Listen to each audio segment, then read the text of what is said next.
তো বন্ধুরা, আজকে কিছু কথা বলার জন্য এলাম। তো এখন ফেসবুকে একটা কথা ট্রেন্ডিং চলছে যে একটা স্ত্রী যদি ঠিক থাকে তাহলে একটা বেকার ছেলেও ভালো হয়ে যায়। আর আর স্ত্রী যদি ঠিক না থাকে তাহলে একটা লাখ টাকা ইনকাম করা ছেলেটাও বেকার হয়ে যায়। কিন্তু উল্টোটা কেউ বলে না।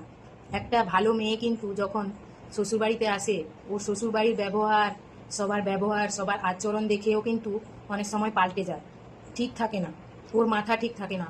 ও মানে কি বলে, ওর ভিপি হাই হয়ে যায়, ও ডিপ্রেশনে চলে যায়, অনেক কিছু হয়। কিন্তু ওটা কেউ বলে না।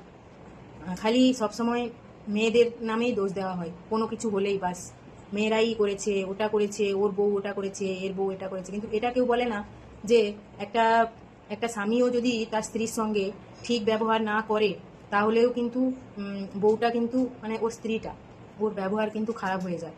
এটা কেউ বলে না। আর সবাই বলে যে মেয়েরা নাকি টাকা দেখে বিয়ে করে, টাকাকে ভালোবাসে। কিন্তু তুমি একটা কথা বলো তো, তোমার মেয়েকে কি তুমি কোনো বেকার ছেলের হাতে তুলে দেবে? কোনো দিন কি সেটা সম্ভব? কোনো দাদা কি তার বোনকে বেকার ছেলের হাতে তুলে দেবে? বিয়েটা তো আর একদিনের ব্যাপার নয়, কেননা ওটা হচ্ছে সারা জীবনের ব্যাপার। তো পয়সার দিকটা তো দেখতেই হয় বাবা মাকে।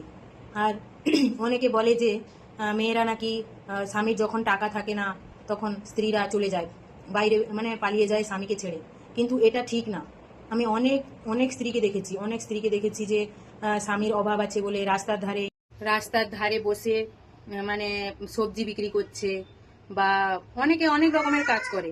কিন্তু ওটা কেউ দেখে না, ওটা কেউ বলে না। একটা ছোট্ট বাচ্চাকে হাতে নিয়ে অনেক কিছু কাজ করে, তারপর বাচ্চাকেও সামলাচ্ছে, কাজও করছে, এই রোদের মধ্যে গরমের মধ্যে রাস্তায় ঘুরে বেড়ায়।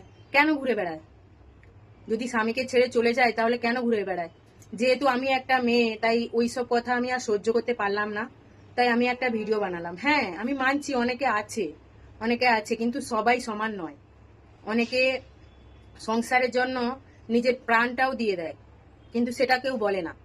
খালি মেয়েদের খুঁট ধরার জন্য সবাই একদম এগিয়ে আছে। কেউ বলে না যে ওই বউটা এত কাজ করছে বা ওই স্ত্রীটা এত কাজ করে।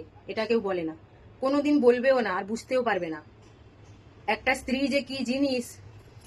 সেটা স্ত্রীটা চলে যাওয়ার পর ওর স্বামী বা ঘরের মানুষরা বুঝে যে কতটা শূন্যস্থান রেখে যায়, এটা বুঝে যাওয়ার পর। কিন্তু যখন থাকে তখন কেউ বুঝে না। এটাই বাস্তব, এটাই সত্যি। তো আমার কথায় যদি খারাপ লাগে কিছু মনে করো না। আমার মনে হলো একটা ভিডিও বানাই, সেই জন্য বানালাম। আর কারো যদি ভালো না লাগে তাহলে স্কিপ করে চলে যেতে পারো, কিন্তু কেউ কোনো খারাপ মন্তব্য করবে না, খারাপ কমেন্ট করবে না। তো টাটা সবাইকে, ধন্যবাদ।